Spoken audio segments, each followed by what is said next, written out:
Monsieur Desrosiers, maire de Montmagny, bon matin. Bon matin, cher monsieur. Bienvenue chez nous.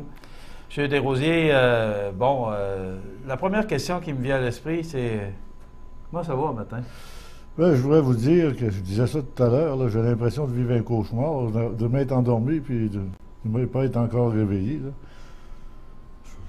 Je trouve ça tout à fait décevant pour les citoyens de Montmagny parce que, tu sais, j'ai vu la liste, là. Dans la liste, je vois peut-être une madame qui a des intentions de se présenter éventuellement à la mairie, qui vote contre un projet de développement de la municipalité. Je me dis, c'est quoi? Qu'est-ce qu'ils vont avoir à présenter, ces gens-là, pour amener leurs citoyens dans une dimension différente, puis de continuer de faire progresser notre ville? Qu'est-ce qu'ils veulent faire à la place? Puis qu'ils ne s'inquiètent pas, là, au niveau des taxes. J'ai essayé de le dire aux citoyens, mais ils ne m'écoutent pas. Là, il y a du monde, parce qu'on est sur Cogeco aussi, il y a du monde de Montmagny qui nous entend. Vous parlez de taxes, là, parce que là, il y a ça qui a été distribué, là, justement, la journée du vote. OK? Coût de fonctionnement annuel, 255 000, 1,9 million d'intérêts payés avec vos taxes. Les taxes municipales augmenteront-elles?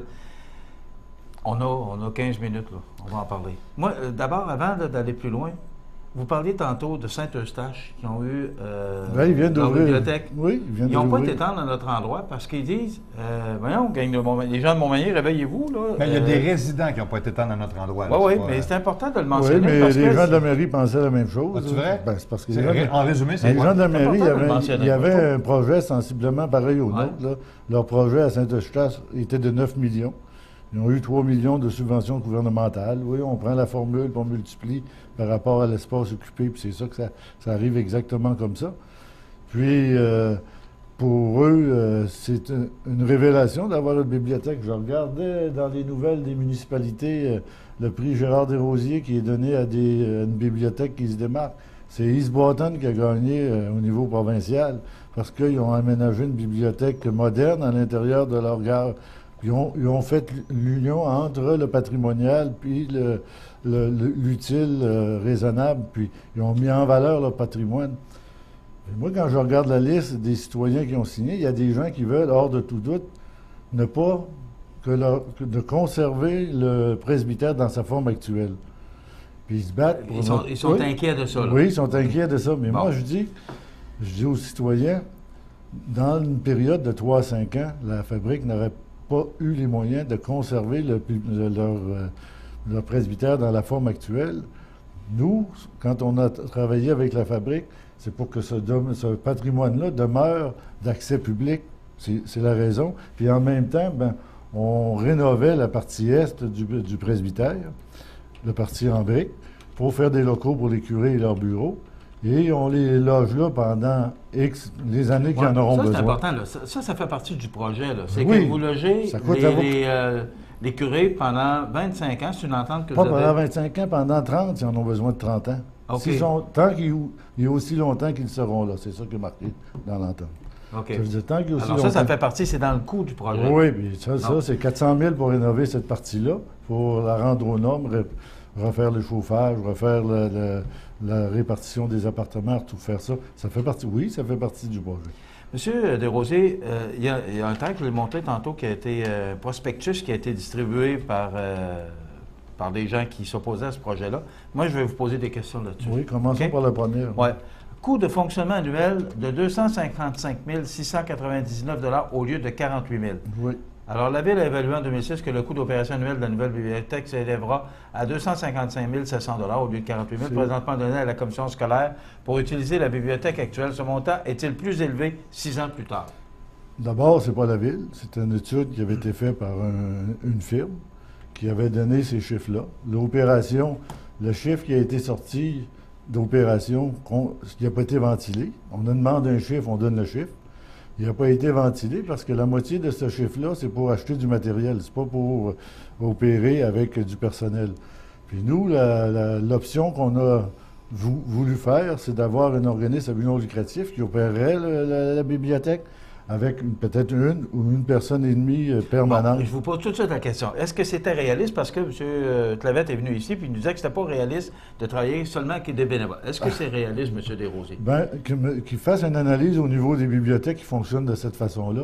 Puis il y en a plusieurs au Québec qui fonctionnent avec du bénévolat. Puis j'ai déjà des gens qui ont annoncé ils ont laissé leur nom à l'hôtel de ville pour qu'on les appelle parce qu'ils sont prêts à faire du bénévolat pour la bibliothèque. Même sur Facebook, on a vu des noms. Monsieur Desrosiers.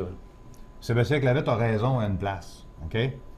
Si on s'en va emprunter de l'argent à l'institution financière puis qu'on arrive avec des chiffres qu'on ne connaît pas précisément, le gérant va dire « Retournez faire vos devoirs » et il a raison à ce niveau-là. Non. Ça va coûter combien par année avoir une bibliothèque municipale dans le presbytère en gestion administrative?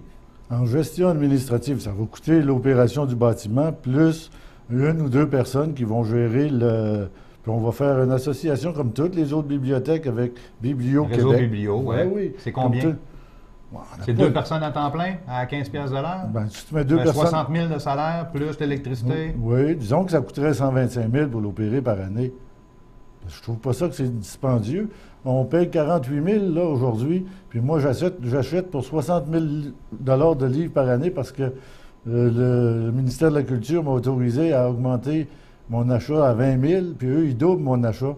Puis les livres que j'achète là, sont dans la voûte à l'hôtel de ville parce que les gens de la bibliothèque scolaire n'ont pas le temps de les traiter. Il y en a pour 200 000 dans la voûte de l'hôtel de ville, des volumes. Ce matin, là, si je vous demande, M. Desrosiers, combien ça coûte en achat de livres, en frais de location de locaux, en gestion de la bibliothèque scolaire, ça coûte combien? Moi, comme contribuable, ça me coûte combien? Je peux vous assurer que les coûts d'opération vont être beaucoup moindres que celles que ça coûte pour opérer l'aréna, la piscine et toutes les autres infrastructures municipales. Mais ça va coûter plus cher que la situation actuelle. Ça va coûter plus cher, mais c'est pas le même service, cher monsieur. Là, à l'heure actuelle, c'est pas ouvert le dimanche. C'est fermé pendant un mois l'été quand tout le monde est en vacances. On ne peut pas faire traiter les livres de la façon qu'on veut. Eux, ils ont besoin de leurs locaux pour faire d'autres choses. Ils ont peut-être d'autres projets. Personne ne pose cette question-là. Peut-être sont très heureux qu'on quitte, parce que le mariage entre un public et un scolaire, c'est pas toujours facile, le mariage entre les deux, parce que nous, on a des obligations liées à notre clientèle qui ne sont pas les mêmes obligations que ceux qui sont liés au scolaire. Le scolaire, il ouvre à 8 heures le lundi matin. Peut-être que nous, en ville, on n'ouvrait pas le lundi matin. De toute façon, tout a un prix dans la vie, ça c'est clair. Alors, si on a plus d'ouverture, plus de services, plus de livres, plus d'applications, d'informatique, de réunions, de rencontres, ça coûte plus cher. Ça va coûter plus cher. C'est-tu 260 000 $ par année? Je ne peux pas donner un chiffre aussi précis que ça. C'est des chiffres hypothétiques sur une opération hypothétique. Ça ne fonctionne pas comme ça. Avec le bénévolat, ça ne fonctionnera pas de la même façon. Puis deuxièmement, quand on a une corporation à but non lucratif, on peut organiser des événements dans une bibliothèque. Voyons, monsieur Bernard, il faut quand même réfléchir que dans le futur, on pourra peut-être faire venir un auteur, puis faire une conférence, puis charger 10 piastres à la porte, puis ça devienne du financement pour la bibliothèque. C'est pas une bibliothèque comme dans le cadre que les gens l'imaginent. Et comment? C'est une maison de la culture. C'est quoi ça? Une maison de la culture, on y trouve informatique, on y trouve musique, on y trouve vidéo, on y trouve lecture. On y trouve peinture, on peut faire des expositions, ça devient une maison du peuple où qui se rencontrent ou qui peuvent partager. Est-ce que la Ville de Montmagny peut acheter des livres électroniques et les rendre accessibles aux citoyens qui vont s'installer à l'intérieur de la bibliothèque pour lire électroniquement? Absolument. Parce que moi, je n'ai peut-être pas les moyens d'acheter 100 livres électroniques, mais si vous les achetez comme contribuable, allez les lire chez vous, c'est ça? Oui, c'est possible. Est-ce que vous avez les moyens? Vous pouvez les downloader dans votre iPad, là, puis vous allez pouvoir les avoir pendant une semaine. En location, ça se fait, ça? Ou 8 jours, puis au bout de 8 jours, ils vont s'effacer tout seuls, là, tout simplement. Monsieur Desrosiers, quand vous êtes venu nous parler de votre projet la semaine passée, vous avez dit que les taxes de Monseigneur-des-Chênes avec l'agrandissement, bon, alors vous nous avez énuméré tous les coûts, vous avez dit à la fin de l'année, ça va coûter aux contribuables. Et dites-moi si vous maintenez toujours ces chiffres-là, si j'ai tort. Vous avez dit, à la fin de l'année, ça va vous coûter autour de 38 000 $ par année. Dites-moi, parce que là, on parle de taxes. Est-ce que les taxes municipales augmentent? Nous, quand on fait un emprunt, on emprunte pour tout le monde. On est obligé de garantir l'emprunt pour tout le monde. Donc, ce que le gouvernement n'a pas payé encore. Oui, que le gouvernement du Québec n'a pas payé. Ce que notre campagne de financement n'a pas donné. Puis je suis persuadé que même un citoyen qui est venu offrir un montant d'argent hier pour s'assurer qu'il est prêt à investir dans la bibliothèque, un citoyen, puis un montant appréciable. Ça doit vous convaincre qu'il y a encore de quoi faire? Ben moi, ce qui me convainc, c'est pas... c'est pas le projet de Jean-Guy Desrosiers, là, c'est le projet d'une ville puis d'une société. Quand on regarde tout autour de nous, tout le monde ont ce service-là dans leur municipalité, le paie à travers leurs taxes. Puis je vous dis, si on est un peu intelligent puis un peu imaginatif, les frais d'opération, on va être capable d'aller les chercher. Il y a des fondations qui sont prêtes à nous aider, des clubs sociaux qui sont prêts à nous aider. Seigneur Jésus, je ne peux pas tout compter à la scène près avant d'avoir ouvert la porte. On va le savoir dans l'année précédente. Mais ce projet-là, M. Tlavette, le premier, il y a 2 ans, on a fait de la révision de la politique culturelle de la Ville de Montmagny. Il était assis autour de la table. Il était directeur dans la Chambre de commerce? Oui. Ou il était là? OK. Oui, puis unanimement, ils ont accepté que le projet de la bibliothèque, c'était le projet prioritaire pour la Ville de Montmagny. Il a signé? Il était assis autour de la table puis il est dans le procès verbal. Tu n'es pas obligé de signer quand tu es autour d'un comité, là. Il a approuvé. Il a approuvé le projet. Oui, quand on fait le procès verbal, puis il y avait 8 personnes autour, puis les 8 personnes disent unanimement oui, c'est le projet prioritaire. Nous, on travaille avec ce qu'on a récupéré de ces éléments-là, que ce soit le sondage, que ce soit la politique culturelle, que ce soit ces éléments-là. On a monté un projet. Les tests de sol sont faits autour du presbytère. Les tests de structure de la bâtisse du presbytère sont faits. Les tests de contamination sont faits parce qu'il faut tout répondre à ces questions-là au ministère. On ne peut pas prendre la subvention qu'ils nous donnent, ce n'est pas déménageable d'une place à l'autre. C'est basé à partir d'un projet qui a été élaboré, puis on a répondu au fur et à mesure que vous nous posiez des questions, où on en est rendu avec le comité de bibliothèque. Vous avez posé la question régulièrement. La troisième question ici, là.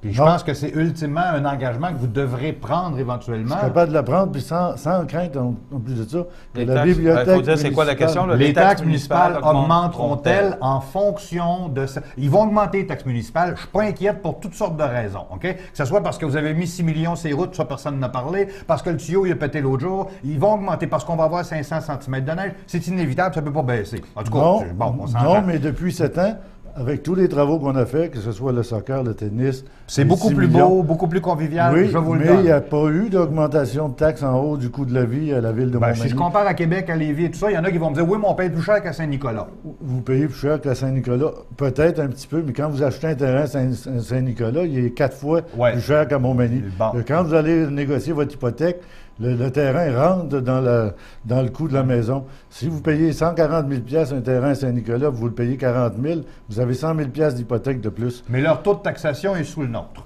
Oui, oui, mais il y a quand même des frais fixes dans une municipalité. Quand on est 11 000, on est dans la braquette des 10 000 à 25 000, il y a des frais fixes. On serait 15 000, là. Coûterait le même prix, mais les taxes seraient moins chères. De toute façon, Saint-Nicolas, il y a l'avantage d'avoir des services provenant de Lévis. Nous, on en fournit des services aux municipalités avoisinantes. Mais est-ce que le compte de taxes va augmenter? Êtes-vous prêt à vous engager en enregistrement devant le monde en matin? Je m'engage certain que devant le monde, j'ai toujours dit qu'il n'y aurait pas d'augmentation de taxes qui serait liée directement à la bibliothèque. Quand on fait le règlement d'emprunt, il y a le paragraphe numéro 5 qui dit c'est une taxe spéciale sera décrétée. Mais ça, c'est marqué même quand on emprunte 100 000 ça n'a pas rapport.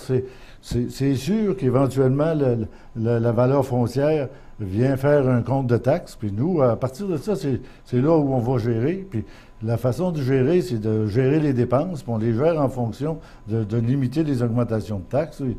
Voyons, Il n'y aura pas d'augmentation de taxes en fonction de l'investissement du règlement d'emprunt. Il n'y aura pas d'augmentation de taxes due à la bibliothèque directement. Comme il n'y en a pas eu pour la rue des Érables, comme il n'y en a pas eu pour le terrain de soccer, comme il n'y en a pas eu pour nulle part ailleurs. Ça a été, on a géré efficacement les dépenses pour permettre de limiter les augmentations de taxes aux citoyens. Et hier, on a passé une résolution pour aller refinancer, parce qu'on refinance aux 5 ans. Mais savez-vous, c'est quoi le taux de refinancement pour 3,8 millions? 3,8 millions, c'est presque ce qu'on emprunte. Combien? 2,66 et 2,67 %. On est loin des 5 Je ne sais pas si c'était écrit là-dessus. 4 Oui, 4 c'est nous qui l'avions dit, parce qu'on s'est gardé une marge de manœuvre. Puis quand on a tous les chiffres qu'on a donnés, on s'est gardé une marge de manœuvre. 4,6 millions, oui, parce que quand on prend le formulaire du ministère, on décale tout ça. Mais moi, j'aimerais ça, M. Desrosiers, quand on fait un projet comme ça, il y a un plan d'affaires, il y a un budget. Oui. Est-ce que c'est disponible? Est-ce que les gens auraient pu le consulter, le plan d'affaires ou le projet? Il doit y avoir des chiffres. Vous nous arrivez avec 38 000, vous avez pris ça quelque part. Ben, j'ai pris ça Mais parce maintenant, est-ce que ce plan d'affaires-là existe à quelque part? Il peut être consulté parce que c'est public, c'est la ville? Ben, quand je le dis, là, c'est parce qu'on l'a fait à l'interne, mais il n'y a pas un plan d'affaires écrit comme une entreprise privée. Là. OK. Parce que moi, j'ai dit aux citoyens, si on trouve des revenus pour équivaloir à la dépense, ben, on a le droit de dépenser. Puis on pourra pas empêcher éternellement les villes de dépenser, mais il va falloir choisir nos dépenses. Ben, je pense qu'il y a un Français qui est venu dire ça en fin de semaine. Là. On peut plus, les villes ne peuvent pas arrêter de dépenser tout ce que vous avez choisir fait, qu'on... tout ce que vous avez fait, ça a été public, là. OK? Oui, puis Bon, quand vous avez parlé du règlement d'emprunt, le projet de bibliothèque, les dépenses, vous en avez parlé en conseil public. Qu'est-ce qui a accroché? C'est quoi qui s'est passé pour qu'un monsieur se lève qui dit « Non, c'est pas vrai, les chiffres, ils sont là. » Puis Ben, c'est où ça a accroché, monsieur? Quand je lis la liste, là, Ouais. je vois les gens qui ont certaines frustrations par rapport à certaines décisions qu'on a prises. On est là, on a été élus pour prendre des décisions. Donc, c'est pas contre le projet de la bibliothèque, c'est plus contre... Non, il aurait été 3 millions, puis on aurait eu la même chose. Ça n'a pas rapport avec le... Vous êtes en train de dire qu'il y a, il y a du monde qui chiale Oui. à ce sujet-là, mais pour bien d'autres raisons. Pour d'autres raisons, oui. C'est important ce que vous dites Oui, là, pour M. d'autres Desrosiers. raisons. Moi, j'aimerais ça voir la deuxième ligne de ceux qui supportent M. Tlavet. C'est quoi qu'eux veulent? Il y en avait une coupe sur le trottoir l'autre soir. J'aimerais voir la deuxième ligne. Là. C'est quoi les intentions, puis c'est quoi leur objectif, c'est quoi leur vision? Monsieur le maire, une question que je me pose, moi.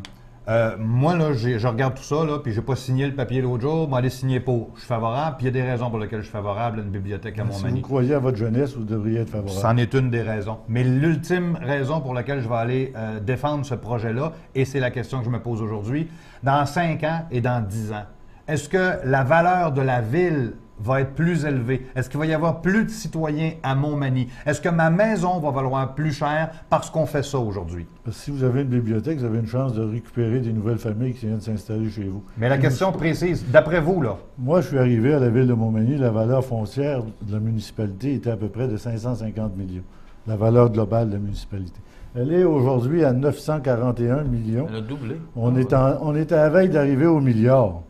Puis ça, c'est pas juste des coûts qui ont été plus élevés c'est au l'actif bâtisse. dans le fond. Là. Mais c'est l'actif parce qu'il y a eu des constructions, il y a Ouais. eu des développements résidentiels, il y a eu l'agrandissement de l'hôpital, il y a eu la tôlerie, il y a eu une multitude de choses qui sont implantées à Montmagny. C'est ce qui fait la dynamique économique d'une municipalité. Je peux, sans augmenter les taxes, vous assurer que par les investissements qui se font dans la ville, aller chercher presque 2 % d'augmentation de mon budget sans augmenter une cent de taxes. Et ma ville Parce que vaut ma deux ville, fois plus cher. Oui, puis le citoyen que sa maison vaut 2 fois plus cher, le taux de taxe a baissé tout le temps depuis 7 ans. Il a baissé au niveau du... Ben, on le voit pas de même initialement, parce Non. que si la maison vaut 1,5 fois plus cher, le taux de taxe me coûte 1,5 fois plus cher. Oui, mais si vous avez des Mais je vais en travaux... revendre 2 fois plus cher. Oui, mais si vous avez des travaux à faire dans votre maison, votre madame a travaillé dans une caisse populaire, c'est comment ça fonctionne. Si vous arrivez à la caisse populaire, puis votre évaluation municipale est de 180 000, puis vous avez une hypothèque de 80 000, puis vous voulez faire des travaux, ils vont dire oui, on vous prête, M. Bernard. Parce que ça vaut Parce que ça. vous avez une valeur qui couvre votre hypothèque. OK. Mais si elle avait resté à 100 000, votre maison, vous auriez été à la caisse faire des rénovations, vous n'auriez pas eu d'argent. Mais les gens disent, ouais, mais ça ne me donne rien qu'elle augmente. Oui, mais ceux qui ont vendu, là, Les autres sont contents. ils ne nous ont pas envoyé de chèque. Là. C'est un bon deal, là. Non, il n'y a pas un placement à l'heure actuelle, à moins qu'il y ait l'effondrement du marché résidentiel, mais il n'y a pas un placement à l'heure actuelle qui rapporte autant que ça, qui donne autant d'actifs que ça à un citoyen. Votre compte à la caisse pop, il demande de 1 %. Il est 8h31. Éric, moi, ce que je veux savoir de M. Desrosiers, c'est allez-vous en référendum? On analyse pour aller en référendum. C'est sûr qu'on ne peut pas jeter la serviette, là, parce que ce n'est pas 500 personnes qui vont décider pour une collectivité, mais c'est parce que ces gens-là le font. Même, j'ai trouvé ça un peu vicieux de faire sortir des personnes âgées qui sont dans des foyers qui ne paient même plus de taxes, puis qu'on leur fait croire que le loyer va monter parce que les taxes vont monter, puis allez signer, protégez-vous. Pareil qu'il y a des gens Non. qui auraient signé 2 fois. Non, je Alors, pense ça, non, ça. Paraît que parce 60% le greffier des de la ville signataires- était Il y, là. il y a des gens qui ont le droit de signer 2 fois parce que des personnes morales et des personnes physiques ont le droit de signer. Propriétaire d'entreprise. donc. Oui, s'il y a 2 entreprises, il peut signer 2 fois. OK. M. Desrosiers, on comprend qu'on va aller en référendum? On va aller en référendum, puis on aurait pu avoir une multitude. Si on avait été malhonnête, là, ça aurait été simple. Là. Si on aurait pris la Corporation Bureau lucratif, on aurait fait. On aurait Normal l'a déclaré cette oui. semaine, il l'a fait pour le théâtre d'immigration. Puis on aurait pu le faire en PPP. Ouais. Puis en le faisant en PPP, on aurait garanti qu'on loue pour 25 ans la bâtisse, puis qu'on fait ça, puis on n'aurait même pas été obligé d'aller voir les citoyens. Hein? Ça aurait passé comme du beurre dans le poêle. Mais moi, je sais que si on avait été en PPP, il faut payer un pourcentage pour la personne qui bâtit la maison, puis il faut qu'il fasse un profit. Ça veut dire qu'en bout de ligne, on paye plus cher qu'on aurait payé si on l'avait fait comme on le fait là. Nous, on a pris cette solution-là parce que c'était la solution la plus économique pour le Et qu'elle appartient aux citoyens. Puis elle appartient aux citoyens. Puis dans 25 ans, j'aurais peut-être ramassé une bâtisse, parce que quand on loue une bâtisse pour 25 ans, elle devient notre propriété au bout de 25 ou 30 ans. Souvent, les 5 dernières années, le propriétaire ne l'entretient pas beaucoup. Hein? Moins. Puis quand tu arrives pour la reprendre, ben là, tu as peut-être 2, 3, 4 millions à remettre dessus, tu sais, pour la remettre au goût du jour. Ça, on a pensé à ça. Puis les PPP, c'est une solution facile qui nous empêche d'aller consulter les citoyens, puis qui nous rend la vie beaucoup plus facile. Notre objectif au conseil municipal, on est des citoyens, c'est de donner le mieux aux citoyens au meilleur coût possible. Puis on vous assure que la bibliothèque, on a emprunté 6,5 millions pour la rue des Érables, Saint-Louis.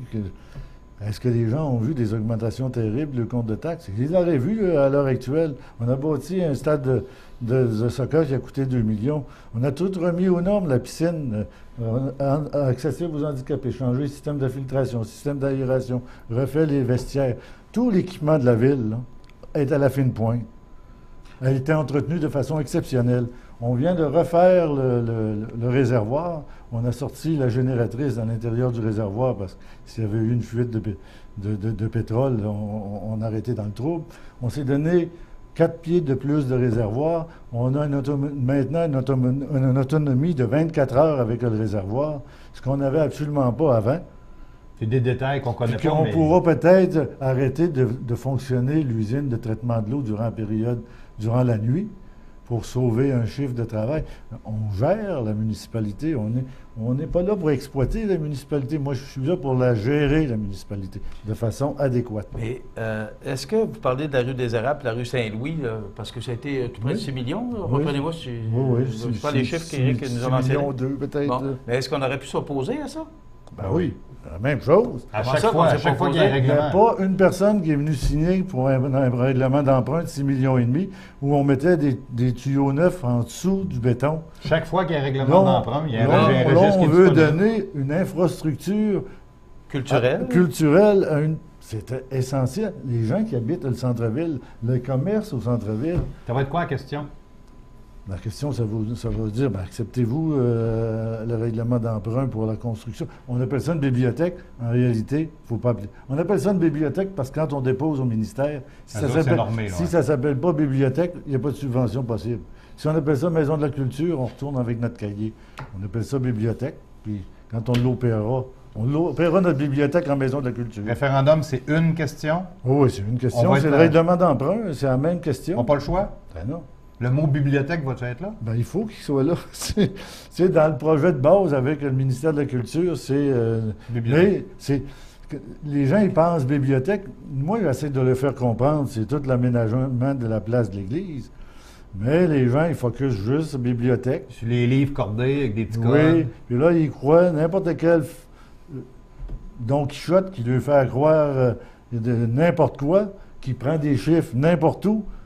Puis les gens accordent une crédibilité à des éléments comme ça. Puis toi, ça fait 7 ans que tu essaies de développer, moi c'est ça qui me frustre le plus, un lien de confiance avec les citoyens quand on fait les choses. On n'a pas fait les choses par rapport aux politiques. On n'a pas investi un petit peu dans le 1, un petit peu dans le 2, un petit peu dans le 3. Fait plaisir à un, à l'autre, à l'autre. Non, on a investi par rapport aux priorités de la municipalité, puis il n'y avait aucun lien politique. Si c'était tout dans le 1, c'était tout dans le 1. Si c'était tout dans le 5, bien, quand on a fait les travaux, c'était tout dans le 5. On les a fait tous dans le 5 parce que c'était nécessaire qu'on le fasse.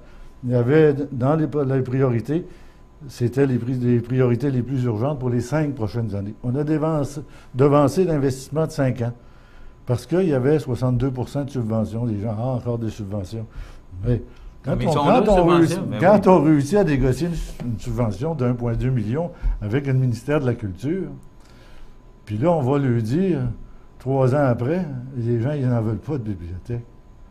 M. Desrosiers. En tout cas, M. Desrosiers, qu'est-ce que vous nous dites là? on vous a remis le prix Jean-Paul Lallier à l'échelle de la province de Québec pour ce que vous avez fait à la ville de Montmagny. Ou ben donc, on est un méchant paquet de gens qui ne comprennent rien. Ou ben donc, vous avez réussi quelque chose. Moi, je dis aux gens Bravo. de Montmagny, réveillez-vous. Tout ce qui a été fait, là, on a réussi à faire une ville propre, bien aménagée. On vous a remis le prix Jean-Paul Lallier, Oui. remis à l'échelle de la province. Oui, puis- C'est pas n'importe quoi quand même. Mais moi, je trouve ça important ce qu'il dit. Réveillez-vous. Oui, réveillez-vous parce que c'est votre futur. Quand je dis qu'on met 30 ans en arrière, quand on se fait dire par d'autres municipalités, voyons, les gens de Montmagny, c'est à quoi vous pensez? Il y en a une à Saint-Jean-Port-Joli, une bibliothèque publique. Il y en a une à Cap-Saint-Ignace, une bibliothèque publique. Il y en a une à Berthier, une bibliothèque publique. Il y en a 10 à Lévis. Puis de plus, Lévis nous ont prêté leur bibliothécaire en chef, Mme Rochefort, qui est venue travailler 1 an et demi avec nous pour planifier l'aménagement de la bibliothèque. Puis c'est tout fait, ces travaux-là. Qu'est-ce qu'elle va penser de nous, Mme Rochefort? Elle va dire en demain. Moi, je dis, regardez, donnez-nous au moins, laissez-nous au moins la fierté qu'on a, enlevez-nous pas la seule fierté qu'on a. On a essayé, après la perte de 800 emplois, de créer une fierté du milieu, parce que la seule façon de redonner l'espoir aux citoyens, c'est de créer la fierté. Puis moi, Je pense que les gens l'ont oublié. Ça. Vous m'avez rappelé ça tantôt, en 2004, Endless a fermé. Oui, mais... Consoltex, Et, Industrie 3, centre-ville, Permatex. centre-ville de Montmagny, les espaces étaient vides. 18 locaux de vide. Puis moi, j'aurais pu, avec le conseil municipal, on aurait pu s'acheter une caisse de bière, puis s'asseoir à sa galerie, puis la prendre, puis attendre que le ciel nous tombe sur la tête. On a dit non. On est sûrement capable de faire quelque chose. Vous étiez à CFEL dans ce temps-là. Je pense que c'était un coût excessivement dur, autant que ça peut l'être pour les gens de Gentilly 2, là. Autant que ça peut l'être pour eux. Et même plus. Puis, parce qu'on est un petit milieu, on n'est pas près de grands centres, on n'est pas près de grandes villes. Il y a Lévis à côté. Lévis a 10 bibliothèques. Sainte-Marie-de-Beauce, je parlais avec une mère hier. Ils en ont une bibliothèque, puis là, j'étais écrit dans un blog que c'est une bibliothèque scolaire. Non, c'est pas une bibliothèque scolaire. Ils sont dans un bâtiment qui est peut-être déjà servi à des écoles, mais là, elle est trop petite. Ils pensent aller en proche. Je lui ai dit, commencez à y penser. Dans 6 ans, peut-être, vous allez en avoir une. Ils ont eu leur salle de spectacle aussi. Oui, ils ont leur salle de Parce spectacle. que c'était. Moi, je me Mais souviens. il y en a d'autres projets à Montmagny. Lorsque j'étais aux Arts de la Seine, la politique culturelle était une priorité, la bibliothèque, pour avoir la salle de spectacle. Ouais. Sinon, le ministère embarquait. Moi, je dois vous dire une chose. Il y a Oui, d'autres on va terminer là-dessus, il y a- monsieur le maire. il y a d'autres Oui. projets à Montmagny qui sont très mobilisateurs. Fermons les Arts de la Seine demain matin. Enlevons ça, cette culture-là, on n'a pas besoin de ça. Fermons ça demain matin. Ouais. Je sais pas. Parce Il y a que des c'est- gens qui viennent rester à Montmagny parce qu'il y a 100 spectacles par année. Fermons d'autres infrastructures qui attirent des gens chez vous. Ça n'a aucun sens. Je pense qu'il y a des gens qui auraient des choses à régler. Ils auraient dû les régler avec moi, pas le régler au détriment des citoyens, puis pas se servir de façon vicieuse la vulnérabilité des personnes âgées pour les amener à signer pour faire plaisir à leur projet. Qu'ils le fassent de façon tout à fait ouverte, moi, j'ai pas de problème. Puis s'ils ont des choses à proposer qui sont exceptionnelles pour le développement de Montmagny, à part que d'aller s'asseoir dans un rectangle sans fenêtre pour nous faire croire que c'est une bibliothèque, qu'est-ce qu'on a comme animation pour les bouts de choux? 0,5 ans, la moitié de la vie se règle là. Il y a des gens dans leur maison, ils n'en ont pas de livres. Les parents ne sont pas nécessairement très instruits. Ils n'ont pas d'argent. Une bibliothèque, comme on veut faire au centre-ville, facilement accessible, elle est là pour justement ces jeunes-là, pour pouvoir avoir contact, puis ces jeunes-là sortir du milieu d'où ils sont. Mon Dieu, à 14 ans, si on leur montre, ouais, mais hey, j'ai des talents de la musique, mais je ne savais pas ça, je n'avais jamais touché à ça. Des fois, 0,5 ans, ça s'imprime dans le cerveau. À 14-15 ans, ça revient en surface. Souvent, quand ça revient en surface, ça l'empêche de faire des bêtises. Parce qu'on s'est trouvé une passion. Mais je ne peux pas comment faire pour convaincre des gens que c'est la pire décision de leur vie. La pire décision de leur vie, c'est de refuser ça. Ça, c'est la pire décision de leur vie. Vous allez placer votre ville dans une situation où elle n'aura pas les outils pour se démarquer par rapport aux autres. Puis quand les gens d'affaires qui ont besoin de main-d'œuvre, les commerçants qui ont besoin de travailleurs, il ne faut pas avoir peur d'amener des choses chez nous.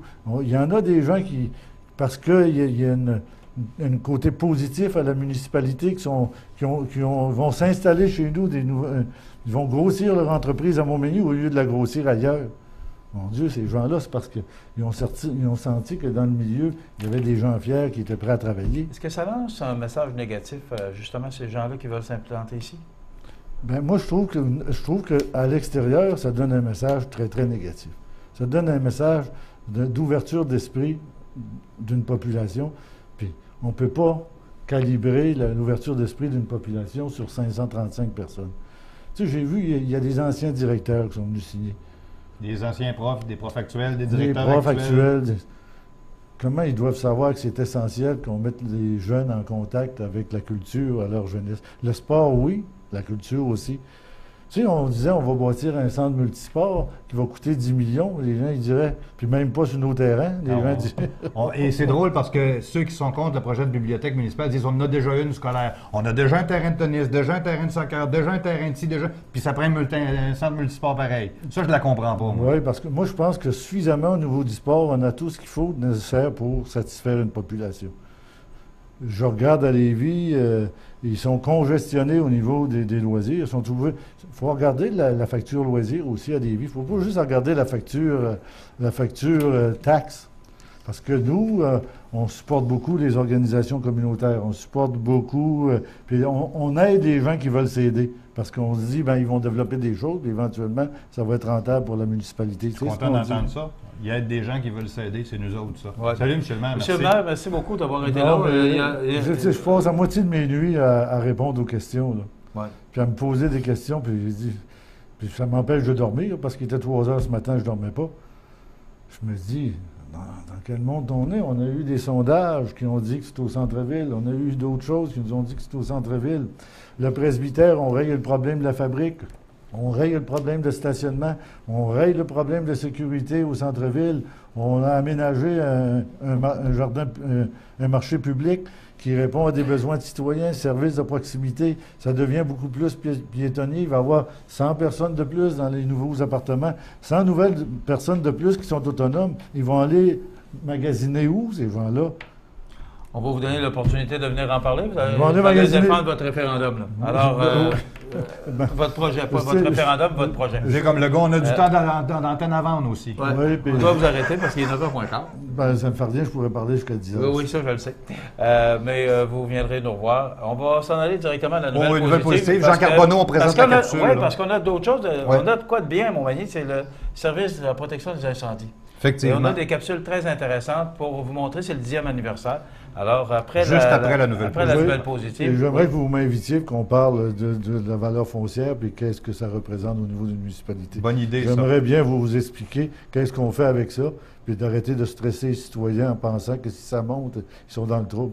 Moi, j'aimerais ça conserver le 15 % pour le budget de la ville. Puis je ne vous écœurerai pas pendant 3 ans. Merci, M. Desrosiers. On s'arrête, Éric? Oui.